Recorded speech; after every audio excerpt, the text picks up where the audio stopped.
Assalamualaikum warahmatullahi wabarakatuh. Perkenalkan, nama saya Ivan Adriansyah dari D4B jurusan Okupansi Terapi tingkat 1 dengan nomor NIM P272280209192. Di sini saya akan menjelaskan struktur pada tulang, sendi, dan otot pada regio shoulder girdle.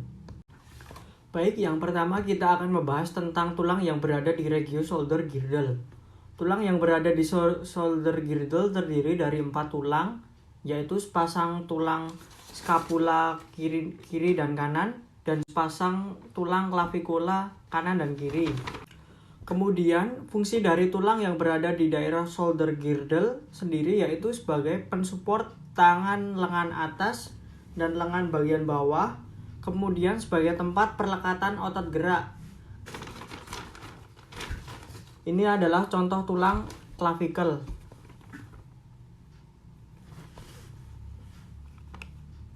Dan ini adalah contoh tulang scapula. Ini yang berada dari kiri dan ini ada yang dari kanan. Saya akan menjelaskan nama-nama tulang dan fungsinya yang berada di clavicula. Yang pertama ada sternum. Sternum adalah tulang pipih yang memanjang yang terletak pada bagian tengah dada. Kemudian ada clavicle atau tulang selangka. Clavicle adalah tulang panjang yang berfungsi sebagai penyangga antara tulang belikat dengan tulang dada. Kemudian ada scapula atau belikat, adalah tulang penghubung antara tulang lengan atas dengan tulang dada. Kemudian ada acromion process. Acromion process adalah bagian dari tulang belikat yang membentuk tonjolan. Selanjutnya ada rib. Rib adalah tulang rusuk yang melengkung. Kemudian ada costal cartilage. Costal cartilage adalah tulang rawan yang berfungsi memperpanjang tulang rusuk ke depan.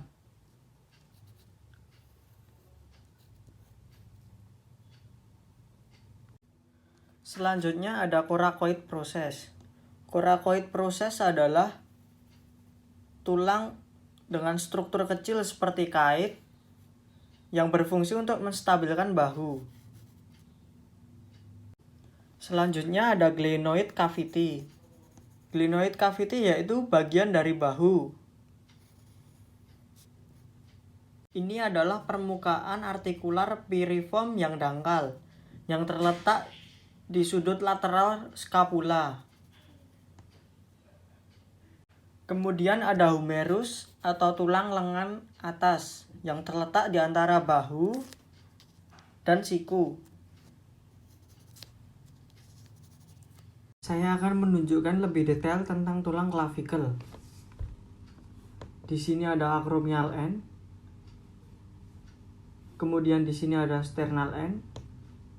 Dan di sini ada conoid tuberculum. Acromial end adalah yang menunjukkan permukaan oval dan sedikit rata. Kemudian conoid tuberculum adalah tonjolan pada permukaan inferior. Kemudian sternal end yang berbentuk segitiga mengarah ke depan dan sedikit ke bawah. Baiklah, selanjutnya saya akan menjelaskan tentang tulang scapula dari sebelah lengan kiri. Yang pertama ada acromion.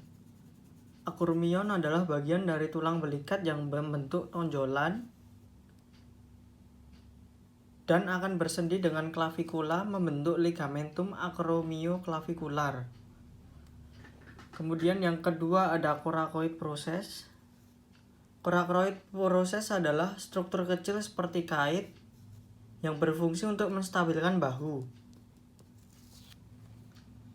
Kemudian ada glenoid cavity yang terletak pada bagian bahu di sudut lateral scapula. Kemudian yang keempat ada lateral axillary border, yaitu batas paling tebal dari 3 batas scapula. Selanjutnya ada superior angle. Superior angle adalah sudut medial oleh pertemuan batas superior dengan vertebralis. Kemudian ada superior border. Superior border adalah batas terpendek dan tertipis. Selanjutnya ada scapular notch. Scapular notch adalah takik di batas superior scapula tepat di tengah ke dasar proses coracoid. Kemudian ada subscapular fossa, yaitu adalah cekungan luas yang berada di permukaan costa scapula. Dan yang terakhir ada medial vertebratal border, yaitu batas terpanjang dari ketiganya dan memanjang dari medial ke sudut inferior.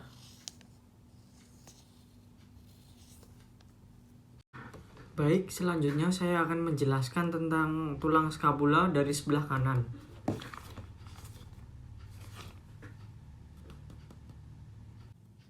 Untuk tulang scapula yang berada di sebelah kanan tidak jauh berbeda dari yang sebelah kiri. Yang pertama ada superior angle, yaitu sudut medial oleh pertemuan batas superior dengan vertebralis. Kemudian ada superior border, yaitu batas terpendek dan tertipis.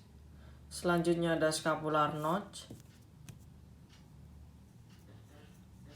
yaitu adalah takik di batas superior scapula tepat di tengah ke dasar proses coracoid. Kemudian ada supraspinous fossa, yaitu adalah aspek posterior scapula lebih kecil daripada fossa infraspinous, cekung halus dan lebih luas pada tulang belakangnya daripada di ujung humerusnya. Kemudian ada infraspinous fossa, menuju tepi vertebralnya, cekung dangkal terlihat di bagian atasnya. Bagian tengahnya menunjukkan koneksivitas yang menonjol. Sedangkan di dekat atas ketiak adalah alur dalam yang membentang dari atas ke arah bawah. Kemudian ada medial vertebratal border, yaitu batas terpanjang dari ketiganya dan memanjang dari medial ke sudut inferior.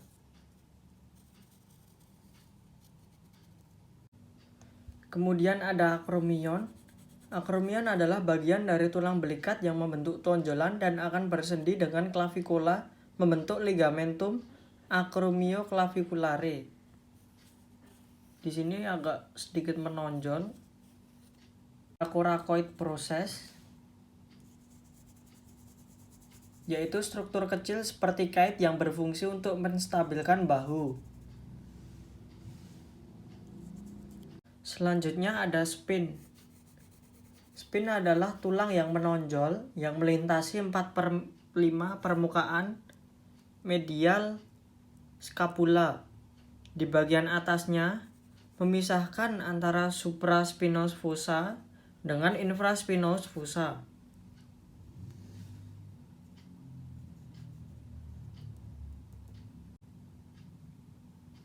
Kemudian ada glenoid cavity,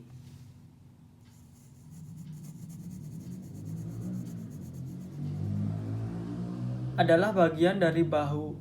Ini adalah permukaan artikular piriform yang dangkal yang terletak di sudut lateral scapula. Selanjutnya ada lateral axillary border, yaitu batas paling tebal dari 3 batas scapula.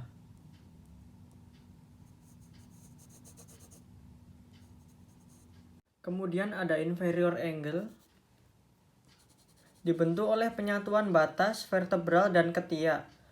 Permukaan punggungnya memberi ketertarikan pada teres mayor dan seringkali pada beberapa serat latissimus dorsi.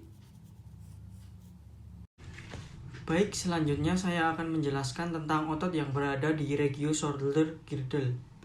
Yang pertama ada otot pectoralis major. Otot pectoralis major adalah otot tebal berbentuk seperti kipas dan terletak di anterior dari dinding dada. Otot ini membentuk dada pada pria dan terletak di bawah pada payudara pada wanita. Fungsi dari otot pectoralis major adalah untuk adduksi shoulder, horizontal adduksi shoulder. Selanjutnya ada otot coracobrachialis. Otot ini adalah otot yang terkecil dari 3 otot yang menempel pada proses coracoid scapula. Kemudian ada otot supraspinatus. Otot supraspinatus adalah otot punggung atas yang relatif kecil yang membentang dari bagian superior fossa supraspinatus dari scapula ke tuberculum besar humerus yang berfungsi untuk abduksi shoulder. Selanjutnya ada otot infraspinatus. Otot infraspinatus adalah otot pemutar pada sendi bahu dan aduktor lengan. Selanjutnya ada otot M. trapezius.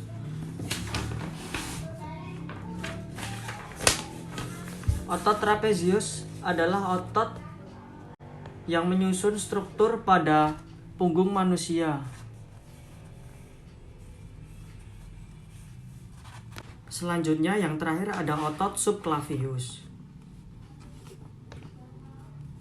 Otot subclavius adalah otot kecil yang berbentuk segitiga yang berada terletak di antara klavikula dan tulang rusuk pertama.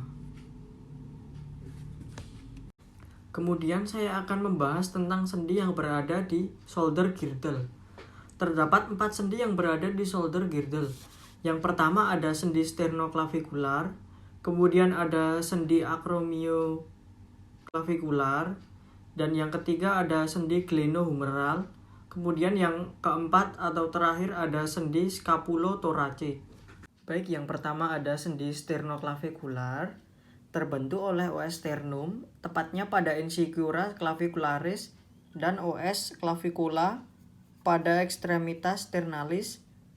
Kedua tulang ini dihubungkan oleh discus articularis. Sendi sternoclavicular adalah sendi yang menghubungkan bagian atas tulang dada dengan tulang selangka.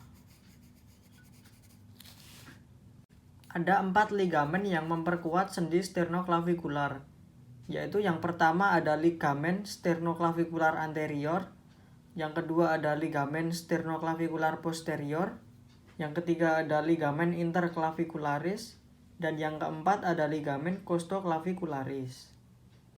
Selanjutnya ada sendi acromioclavicular, terletak di bagian atas bahu dan terbentuk dari 2 susunan tulang, yaitu clavicula dan acromion. Berbentuk konkav dan pada ujung distal berbentuk konveks, permukaan sendinya hampir rata.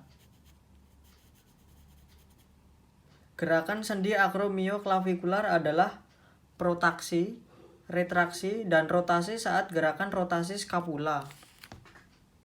Ligamen yang memperkuat sendi acromioclavicular adalah yaitu ligamen coracoclavicular, ligamen trapezoidium, ligamen conoideum, ligamen coracoacromialis, ligamen transversum, scapulae superior. Kemudian yang ketiga ada sendi glenohumeral, terbentuk dari cavitas glenoidalis, scapulae, dan caput humeri yang membentuk sendi peluru pada bahu. Sendi glenohumeral merupakan sendi yang paling bebas pada tubuh manusia. Ligamen yang memperkuat sendi glenohumeral adalah yaitu ligamen coracohumeral, dan sendi ini mempunyai 3 derajat kebebasan pergerakan, yaitu abduksi, adduksi, dan fleksi, ekstensi, dan rotasi. Dan yang terakhir ada sendi scapulothoracik, gabungan dari gerakan meluncur atau gliding dan perbutan rotator, pertemuan antara OS scapula dengan dinding torak yang dibatasi dengan otot subscapularis dan serratus anterior.